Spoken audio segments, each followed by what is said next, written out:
Good morning, good afternoon, good evening, depending on where you are in the world. It's great to have you with us for the third in our HLA webinar series. My name is David Pickersgill. I am involved in the Humanistic Leadership Academy. I also work at the company Barry Wehmiller. Many of you will be familiar with Barry Wehmiller and its story, and our CEO, Bob Chapman. But it's a pleasure to be joined in this work and to have Hunter Lovins presenting to us today on her vision of a finer future. I'm really looking forward to it, and thank you all so much for joining us.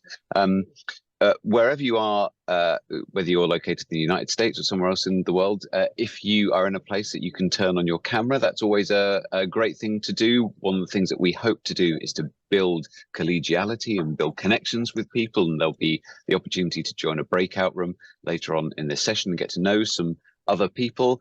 Also, if you'd like to put your location in your name, then that helps us to get a little bit of a flavor of where everyone is in the world. I'm joined today on the call. Obviously, Hunter will be leading our session today. I'm also joined by Michael Pearson, who is one of the founders of the Humanistic Leadership Academy. And I'm going to invite him to say a couple of words of welcome and of personal introduction to Hunter as we start today. David, you want me to go? Please do, Michael. Well, thank you. Welcome, everybody. Good to see many of you again, and welcome to everybody that is joining us for the first time. So it's a pleasure to have Hunter here with us, as I've had the privilege for many, many years to collaborate with her on different projects and venues, but all aligned with creating a finer future. In the bigger sense, creating a world that works for everyone. And that's what the point of the Humanistic Leadership Academy is that the folks that teach the next generation are able and equipped through multiple ways to be, credible and empowered to be messengers for this new positive future. So with that, I think there's really no better person than Hunter to give us the scoop on very many different new kind of aspects and old ones as well. I always learn from her, so thank you for coming on.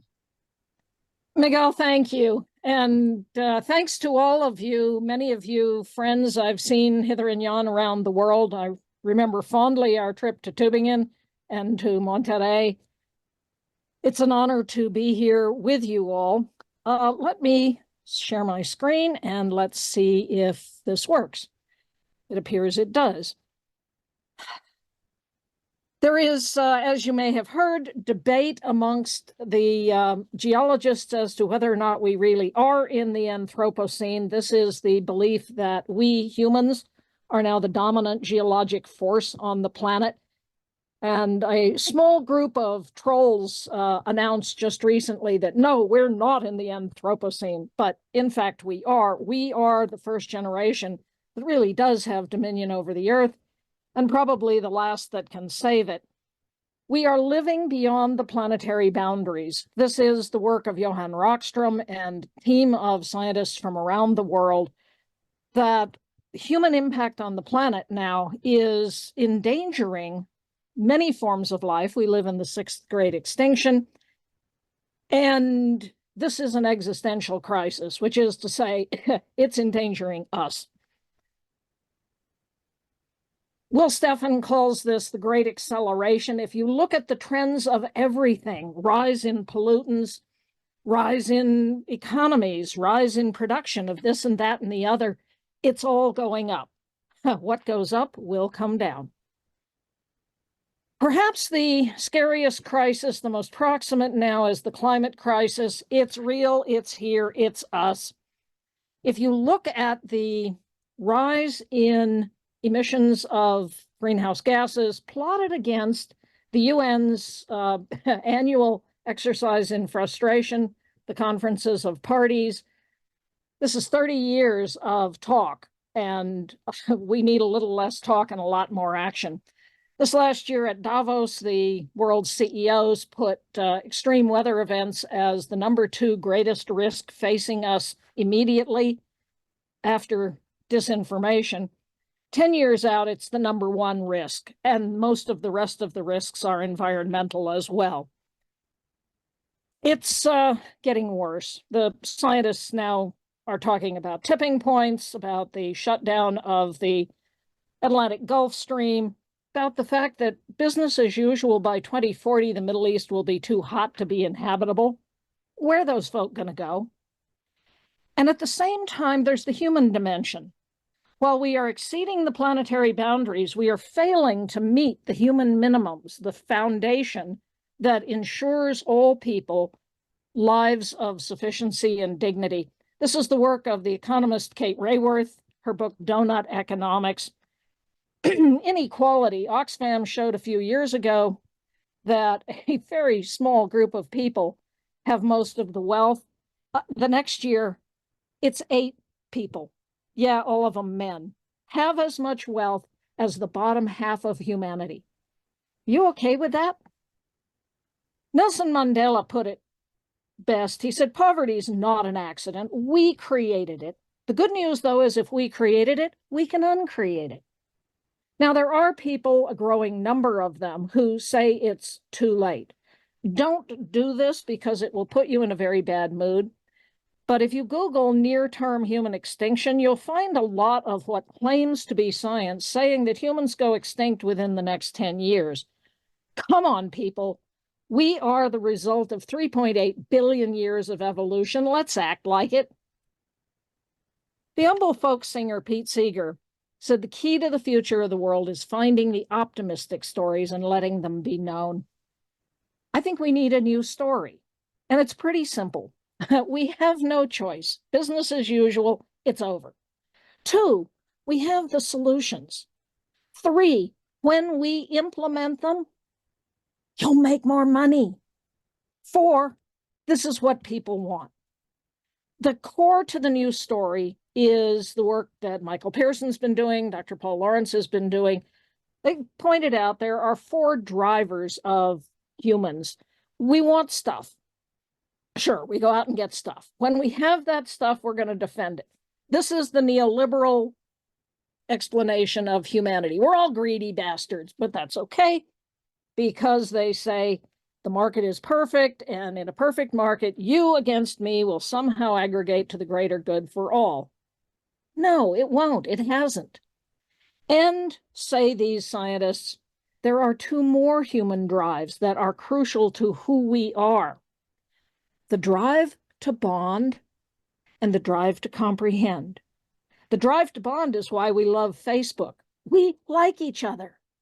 The drive to comprehend is our capacity to tell stories, to explain. This is the skull of an old toothless man who was found in a cave in southern Africa. He was clearly part of a group of people who cared. There were, at the time at which he lived, many tribes of pre-humans, although they were down to as few numbers as the now endangered mountain gorillas. The human experiment almost blinked out. This man lived to be old. He lived toothless. He was therefore part of a group who cared enough to take care of him. If he were part of a group where it's me, it's all about me, nobody else matters, he wouldn't have gotten old. He couldn't have survived being toothless. Why do I tell this story? Because he is part of the tribe of pre-humans who passed on their DNA, and that DNA is in you. He was our ancestor, which is to say it is inherent in us to care. This is the story of humanistic management. It's also core to a finer future. A few years ago, a group of us got together to collect the optimistic stories and to show that we do have the technologies to solve the problems facing us, and to argue that it's not just about the market. Yes, markets matter. Market mechanisms are very powerful. Economics matters. But the neoliberal story is wrong. It's wrong pragmatically. It doesn't work. It's taking us to the brink of collapse. It's wrong scientifically. It's wrong economically. So what will it take to avoid collapse? We need to learn to live within the planetary boundaries. We have to meet the needs of everyone. As Michael said, Bucky said, a world that works for 100% of humanity. And we have to have sufficient social systems that we have stability that comes from equity. What we showed in the book is we can do this. We know how to do it. We know the policies that are required. We know the technologies that are required. We know the economics that are required. And this, I would argue, is what we should be teaching. Economics. This is the world of today. We, people, the planet, are in service to the economy, which is in service to finance. We're real good at running money to the top. What's wrong with this picture? It's wrong way round. Finance economy that delivers the needs of people and the planet. We need an economy in service to life. No, there's no silver bullet, but we sure got a lot of silver buckshot. So let me take just a couple of examples. The science fiction writer William Gibson said, the future's already here. It's just not widely distributed. And as I said, we have all the technologies we need. Let's take energy, that the main driver of climate insecurity. This man, Silicon Valley entrepreneur, teacher at Stanford, says, by 2030, or perhaps 2035, the world will be 100% renewably powered. Why? He says 4 reasons: fall in the cost of solar, fall in the cost of storage, batteries, the electric car, the driverless car. Renewables. It's happening. Solar, wind generation are outpacing all other forms of energy supply. Electric vehicles. You've seen news recently that, oh, the sales are falling off. No, they're not. There was a small blip around the turn of the year. Battery sales soaring. The executive director of the International Energy Agency, which for years has been an oil industry apologist, said the transition is unstoppable. And the sooner we have it, the better for all. All of the fossils are now on track to peak before 2030, perhaps as early as 2035. Again, renewables are adding more capacity than all of the other technologies combined. Credit Suisse, back when there was a Credit Suisse, predicted that because of the so-called Inflation Reduction Act, by 2025, renewables will be, solar will be at 1 cent per kilowatt hour. What's your electric price? Depending on where you are, 5 cents, 10 cents, 25 cents, 1 cent a kilowatt hour. This is cheaper than any other source of power. The folks at University of California, Berkeley Goldman School said by 2035, the US can be 90% wind, solar, and battery storage, saving $1 trillion a year over what we're paying now. It's possible. This is my ranch. My solar, my batteries in the garage, my Leaf. I run on the sun. Autonomous vehicles. They're on the road now. Sure, one of them killed somebody a while back. Drivered cars kill thousands of people every year. The reason these things are actually safer is they are programmed to obey the law. How many of us do when we drive? Carbon Tracker reckons that we are looking at the stranding of about 25 trillion in fossil assets if we don't stop investing now in the wrong thing. Look, when the Kentucky Coal Museum puts solar on its roof because it's cheaper than hooking up to the coal-fired grid at its doorstep, it's over. So this is the solution to half of the climate crisis, more cost-effectively than what we're doing today. The other half of the solution is regenerative agriculture. We know now from the science, Dr. Greg Ritalik, that millions of years ago, the Earth was at 1,000 parts per million concentration of CO2. When humans evolved, it was at 280. Where'd the carbon go? It turns out it went into the soil by the coevolution of grasslands and grazing animals. At 1,000 parts per million, the Earth was carpeted in forests, which is to say planting trees is not the answer to the climate crisis. Planting grass is, as long as that grass is grazed. About 30 million years ago, there evolved at the edges of the forest these little grazing animals, initially pre-horses and then pre-cattle. As they ate the grass, the roots slough polysaccharide sugars that feeds the microbiological community in the soil that mineralizes the carbon. That's why the Ukraine is such a fertile area. Well, was until we spread landmines all over it. Why the Great Plains of the United States, the plains of Africa, the steppes of Eurasia are such fertile areas. It's because of the grazing. We know how to do it now, opening and closing water holes, electric fences. Previously, it was predators that dense packed the animals. They eat everything in front of them, trample everything under them, fertilize everything behind them, don't come back until the grass has regrown. The grass has very, very deep roots. The annual plants we plant have little shallow roots. We break the soil every year, have to replant them, very costly. Jerry Glover of the Land Institute in Salina, Kansas, holding some perennial wheat. It's perennial. The roots go very deep in the ground. You don't have to plow the soil, thereby decarbonizing, nitricizing it. And so Patagonia has teamed with the Land Institute to produce beer from the kernels of wheat called long root ale.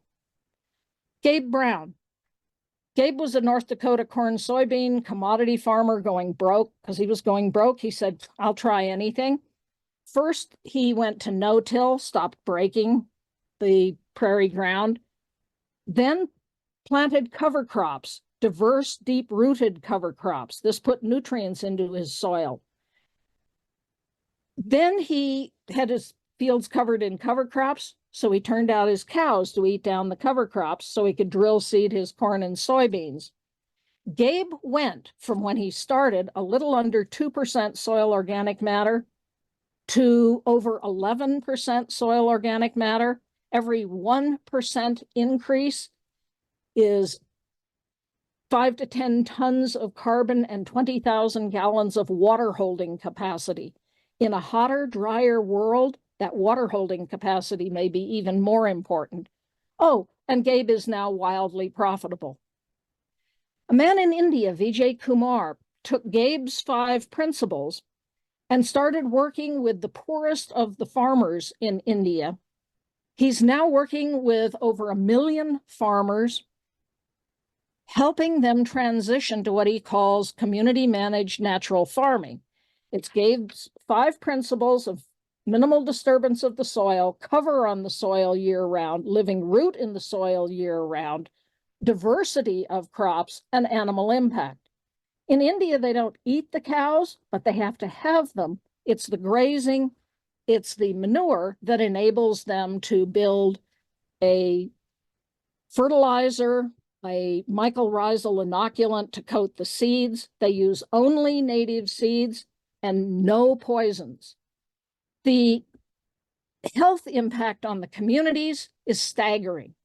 Higher nutrient density food when you farm this way, and higher profits. This is the way they used to farm.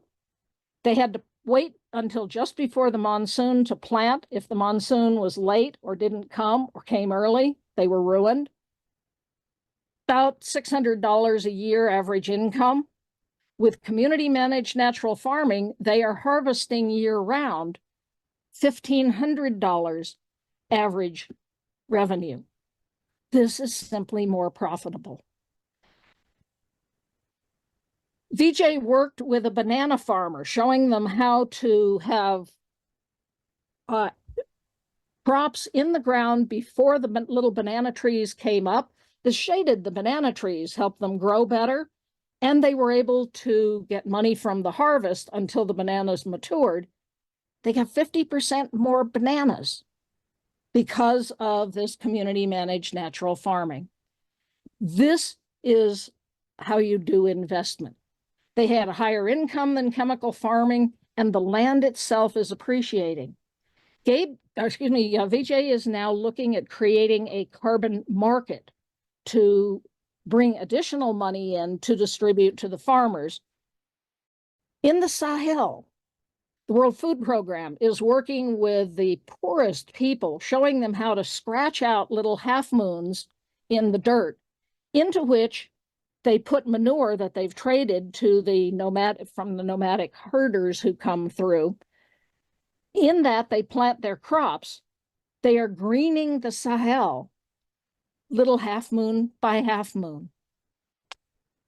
When we were at the Conference of Parties in Egypt, we worked with Helmi Abulesh of Sechem, which is working again with some of the poorest of Egyptian farmers. We helped him create a carbon market where he's now bringing money in, paying the farmers to transfer from industrial farming to organic farming, helping them switch out diesel water pumps to solar, plant trees for shade. This is enabling Egyptian farmers to sell organic products cheaper than they could sell their commodity products. Helmi is transforming Egyptian agriculture. Agrovoltaics, you can combine renewable energy and regenerative agriculture. And if we did this on less than 1% of agricultural land, it would supply all the electricity that the world needs. Now you say, well, we can't possibly feed the world on smallholder farming. Actually, it's the only way we will feed the world. It now feeds 80% of the world. And if we enable smallholder farmers to learn these regenerative techniques, this is what will provide nutrition for the world. Interestingly, the big companies are now getting into this. Danone, Unilever, General Mills, Microsoft is using these nature-based solutions to make itself carbon negative, offset all the carbon it has ever emitted into the atmosphere. Cargill, McDonald's, Walmart. Look, when the evil empire goes green, you know there's a business model here. It's over. The age of fossil is ending. And this is very good news. Now, the question for us is, what kind of a world do we want to create? What kind of a world do we want to live in? What kind of communities? Who are we as people? This is the work of the Humanistic Management Academy. It's why it is so important. Bucky also said, we're called to be the architects of the future, not its victims. So perhaps this is enough to kick off a conversation. Hunter, thank you so much. That was an incredibly engaging and informative presentation. Really appreciate it. And just so that everyone knows, the format of the this session will now be that I'll ask Hunter a couple of questions. If you have a question that you'd like me to ask, please do put it in the chat. And then we'll enter our breakout rooms and you'll be able to discuss and meet some other people. And then we'll have an open time of discussion at the end. But Hunter, I'd like to kick off. This is I love the emphasis you put on the presentation of the hope and the positivity.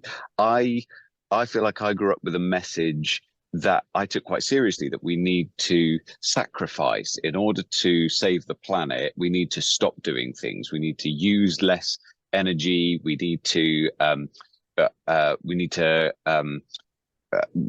of deny ourselves in some kind of, we need to just stop flying.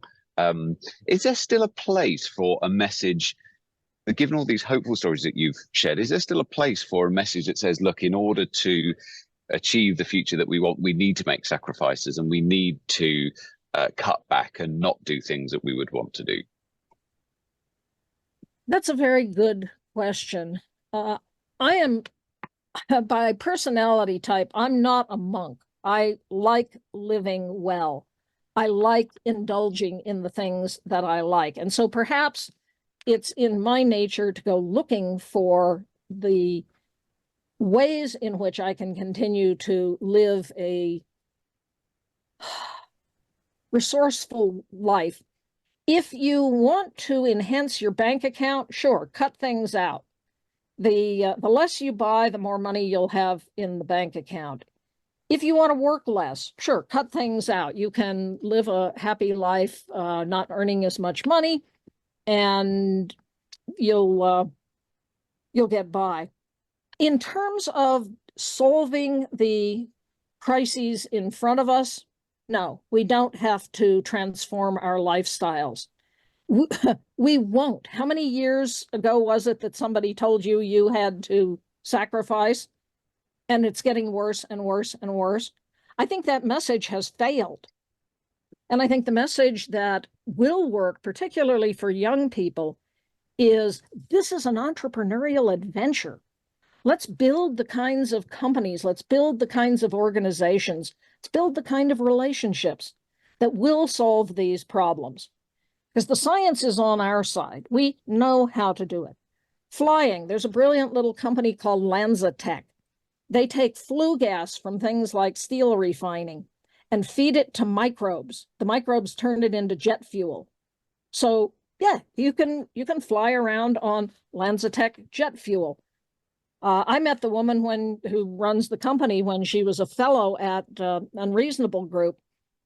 With a name like that, I'd have to be a mentor for it.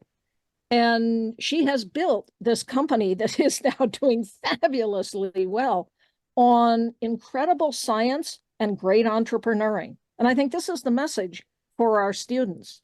You can have a finer future. Now, can we live with the sort of Western extravagance at a time at which, 750 million people literally today are starving to death? Is that a moral thing to do? No.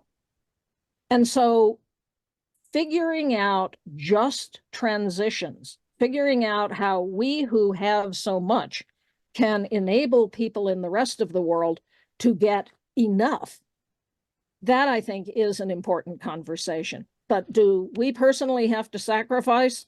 Not unless we want to. So thank you very much for that. So that brings me to another question, which is,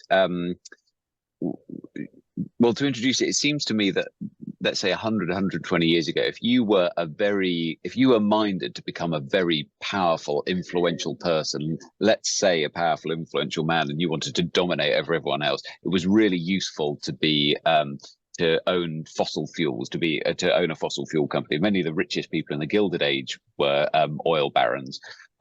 Now, not naming any particular names, but now it's possible to become the world's richest man if you're a bit of a indignant, not very agreeable person, and you want influence over people. You can do that by having a company that's that focuses on renewable energies and things that are good for the planet.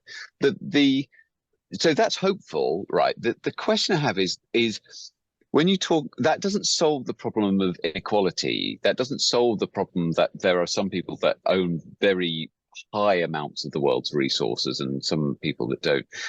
What place do you think politics and legislation has in it? Because it seems to me that if we're going to redistribute things, we have to do that through some kind of political action. It's not enough to just let the free market flow. Do you think legislation is necessary or useful? Or what part does it play in addressing climate change and inequality? Government is a human-created institution. We created it to solve the problems that we couldn't solve individually. And if you go back to the formation of economics, of the concepts of free market, go back to Adam Smith, Ricardo, Pareto, their mental model was that economies are nationally bounded. The government controls the creation of corporations. Ricardo was explicit. If capital, he said, is mobile, you're trading to absolute advantage, not to comparative advantage. The whole idea of market economics only works within a concept of nationally bounded economies. Today, trillions of dollars zip around the planet at the speed of a keystroke. Capital is very mobile, and we are trading to absolute advantage, which means there are very real winners and losers. So yes, I think government is essential. And if we don't like the government that we have, it's on us to change it. If you don't like what a government is doing, go and talk to them. I do. I go in and talk to my local county commissioners. I know them by name. They would say hi to me if we met on the street. This is active engagement in politics. If you think that clicking a petition on an online program is going to change anything, no. If you don't like the way the world's going, get active. This is particularly important now because the big and powerful know this very well. They have congressmen on speed dial. They're bought and paid for by the rich and powerful. And so if we want to have any hope of any kind of equality, we're going to have to get active in politics and demand it. And we, of course, there are a lot more of us than there are of the rich and powerful. The rich and powerful live in fear of ordinary people getting organized. So let's do it. Thank you, Hunter. And let me ask another question.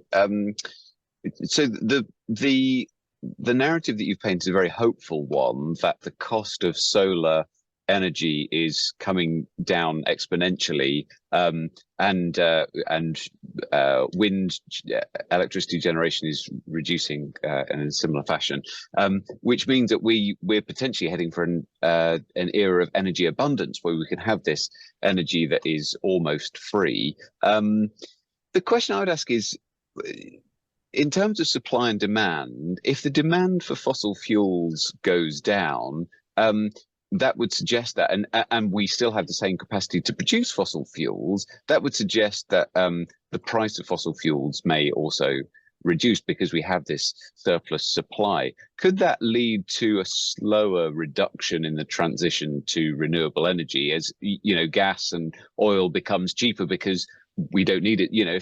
If petrol cars get taken off the road and petrol cars are, all cars are electric, then suddenly there's this glut of oil which needs to go somewhere, and all kinds of other industries can take advantage of this cheap supply.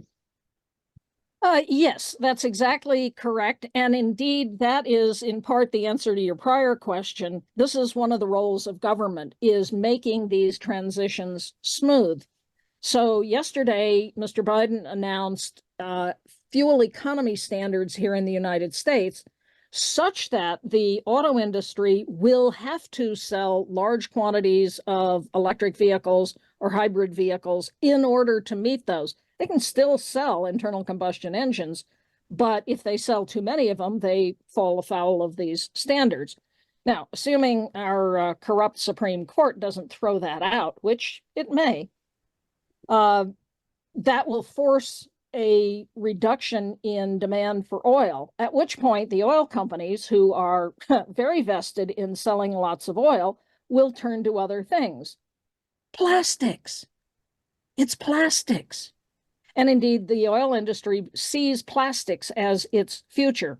Now, plastics are also very harmful to human health. Microplastics are now in all of us. They're in mother's milk. Yuck. And so part of this is, again, on us. What kind of an environment do we wish to live in? But you saw oil prices go negative briefly in 2020. Oil was free. And indeed, lots of people immediately ran out and bought big coal rolling trucks. Like, oh, I can get my truck at last.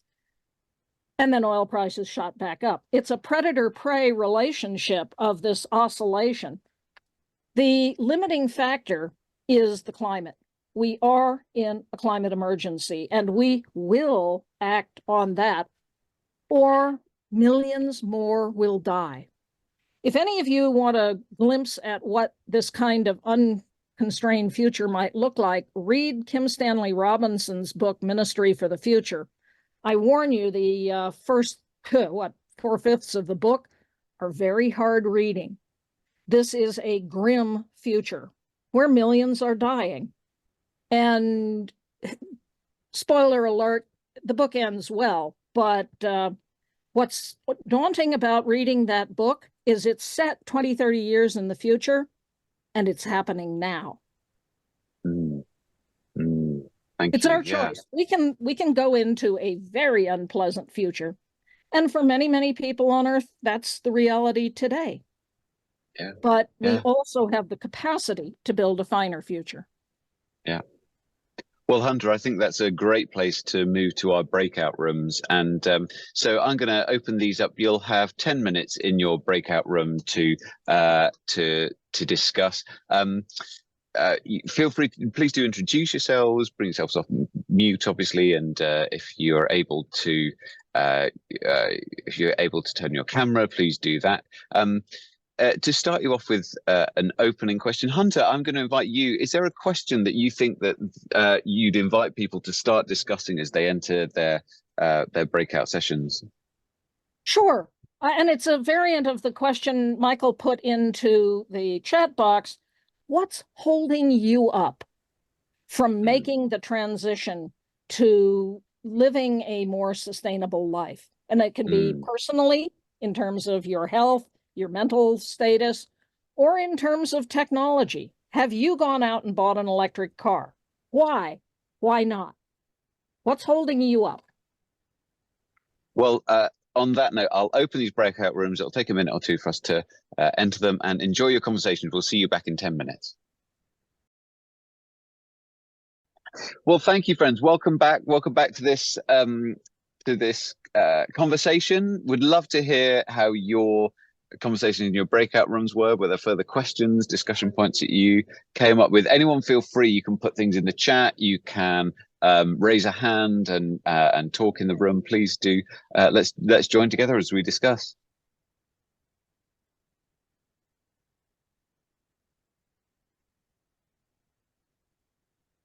Don't you all speak at once? Carrie, I know everyone feels nervous, but I know that many of you speak for a living and you're not really shy. So, Carrie, please go ahead. So, and it was funny because someone in my group was speaking right before we got cut off, but he had something that he said was just really struck me and was very beautiful. If I was understanding him correctly, he mentioned something about change he doesn't believe is going to happen through political systems or some big thing. The way that we get there is by focusing more on the individual and smaller societies and working that way. And I think it growing from there. And I just thought that was a really beautiful, wow, kind of a, It was me. Hello. Thank you. Imre, if I'm pronouncing your name right. Yeah, that's an interesting book. We'd like to say more about it. Yeah, looking at these global things, I came to the idea that I do not believe in global institutions. Of what I can experience, that will not change the world, because we are not able to create the right global institution to change the world. So the other end may be more possible that and this is what I'm working on, to create individual people more responsible for their own life, to be sustainable and to be in a sustainable world, and to convince them to work in small communities where they are able to change the world. And this is very similar what you said. That was the idea I faced. Thank you. Thank you so much for that. I just put a link in the chat to it's a set of lectures that are put on annually by the BBC. And this year, Professor Ben Ansell from Oxford University spoke. And one of the things he said was a very similar thing, that we need people to be more politically engaged locally in the local area. So thank you so much. James, go ahead. Hunter, great to see you. Dav and Nadia and Alejandro and I were speaking mostly about regulatory frameworks and bureaucracies.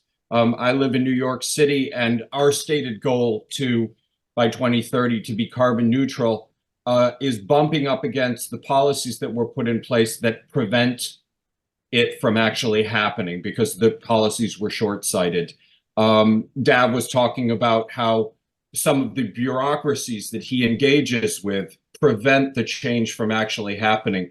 Jim Stoner talks a lot about bureaucracy busting initiatives to get around the stasis that is inherent in all these institutions. Hunter, what thoughts do you have on that? Institutions tend toward lowest common denominator. They only work if people really are active in them. We have a tendency to elect someone and then say, over to you, and go on about our business, ignoring them. And democracy doesn't work that way. It's a contact sport, and you've got to be in it. The institutions that are working well, and to some extent, I would put some of the New York institutions in that, the CLICPA, the legislation in New York State, some of New York City's legislation has been incredibly effective, and they've done a lousy job of selling to the people why this is in the people's interest. All people see is more regulation, more draconian, you have to do this. None of us like to be told what to do. We immediately push back. So smarter democracy would be a good thing too. Institutions that actually talk to the people on a regular basis and that are good at marketing why what they're doing makes such sense. The easiest way to market it is to show a business case.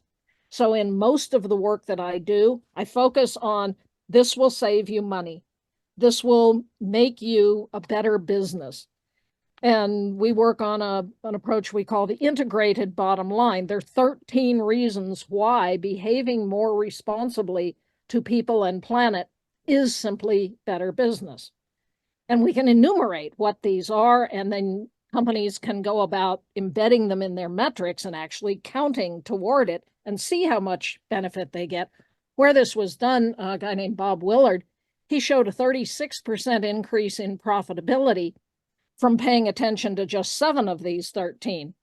In government, it's a little bit harder, particularly when governments are overwhelmed with crises. New York City is now getting migrants bused to it and has exceeded their ability to house these people. Now you've got a crisis on your hands. So talking about how do we communicate a business case to people about putting solar on your roof seems a much less important issue. So there's a follow-up question. Thank you for that, Hunter. There's a follow-up question. You talked about the 13 different indicators in the integrated bottom line. Is there a link to that? Is there a post or a paper that describes what all 13 of those are? Yes, I wrote a paper for an outfit in Dubai. Let me go find the URL on that, and I will post it in the chat. While Hunter does that, is there a question or comment from anyone else? One of the interesting things that that I was surprised by was I heard a report recently that said that Texas is adding significantly more solar capacity than California is. And if you know anything about American politics, you'll know that Texas is a red state where the electorate, if you talk to people about climate change, people will not be very excited. In general, the average Texan voter, which, you know, there's no average voter, but the preponderance of people in Texas are not that excited about climate change compared to California, where it's a really hot button issue. And yet Texas is doing a better job of actually introducing the technologies that will lead to which are climate change solutions. Just because Texas has less regulation, it's a freer state. And so people who want to make money, people who have vast swathes of farmland and want to make additional money, are able to add solar panels at a much greater rate. Thank you for sharing that, Hunter. So in line with that, Hunter, do you think climate change is a bit of a hot button issue in some parts of the United States, at least? It shouldn't be, but it is. Some people, when you start talking about climate change, it turns them off, and they'll get angry and not want to respond to you. Could there ever be a case for deliberately not talking about climate change? Could you ever? Are there circumstances under which you're proposing a solution that will be great for the climate, but actually you just keep stum about it? You don't say anything about the climate, you just say this is going to make you money. Me, I tend to jump in all 4 feet right off the bat. I don't leave a lot of doubt with people about where I stand. And I always say this will make you more money. And indeed, that's why Texas is doing it. The mayor of Georgetown, Texas, was in the New York Times saying, I'm not an environmentalist. I really don't care about the climate. This was the cheapest way for our town to supply electricity. And in that case, it was a government agency that was putting up the renewables. They put in solar, they put in wind. There are areas in the Midwest now that are putting in wind because they realize the tax benefits from it can enable them to pay for their school systems. This was done in Utah. I just saw a piece out of, I believe, Indiana, where, again, the new wind facility paid off the bankrupt school district. And so selling this stuff on the basis of market economics, in a sense, we ought not to do that. We ought not to have to do that. Look, folks, this is better for your survival. But if that's not the argument that's going to win, then I don't much use it. Yeah, thank you. And then one final question. The things that you've said today have been very hopeful, that the leading indicators are pointing in the right direction, and we, as you say, we have the technology to solve the climate crisis, and yet the amount of CO2 being produced is still going up. It's not going down. Doesn't look like it's going to go down immediately. And Radmila is asking, this CO2 that's been produced is still here in the atmosphere. What about adaptation? What about needing to change how we live for those parts of the world that look like they're going to become uninhabitable? Perhaps I'll include here something we haven't talked about, which is carbon capture technology. Are we going to, do we have to just accept that we're going to have to, people that are living low-lying areas of Florida are just going to have to move out? What place does adaptation have? Adaptation is very important. The great scientist who was Obama's chief scientist, John Holdren, said for years, we will mitigate, adapt, and suffer. The relative proportions depend on how good we are at the mitigation and adaptation. So mitigate first, stop emitting. But we've left it too late. We are having to adapt. We have coastal cities that are regularly flooded. We have rising sea levels. We have increased violence of storms. We have fires, floods, famines. You name the disaster, they're here. So yes, we do have to adapt. However, it is not true that we have to stay with the carbon that's in the atmosphere. That was why I went so hard on regenerative agriculture. That's how you pull the carbon out of the air and put it back in the soil where it belongs. When you are practicing regenerative agriculture, or when you as a consumer are buying grass-fed meat, grass-fed milk, anything that came from regenerative agriculture, you are contributing to pulling carbon out of the air and putting it in the soil. Carbon capture and sequestration is a myth. It doesn't work. It does cost billions of dollars.